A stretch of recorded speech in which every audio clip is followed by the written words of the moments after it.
Apple Intelligence compatibility. Here's why older iPhones don't make the cut.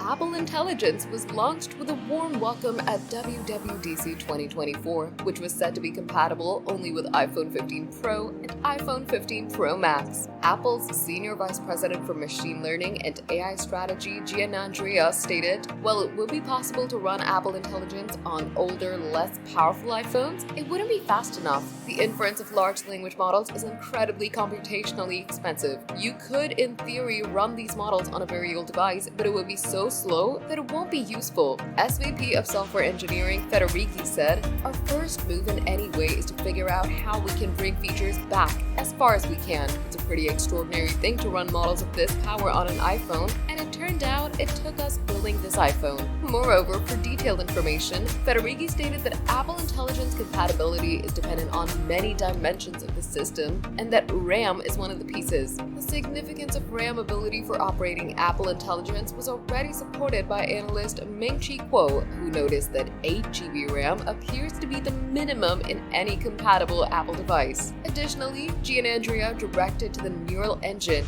Apple's in-house NPU, as a significant factor. A17 Pro, the chip inside the iPhone 15 Pro, is not the first AI chip that's got a neural engine, but it's got a much bigger neural engine than the chip that came before. The A17 Pro's neural engine is competent of 35 trillion operations per second, compared to the 17 TOPS of the A16 Bionic chip utilized in the introductory iPhone 15 and iPhone 14 Pro. People are expecting that all iPhone 16 models are capable of using Apple Intelligence, while according to the rumors, all models are expected to utilize enough RAM and advance enough chipsets.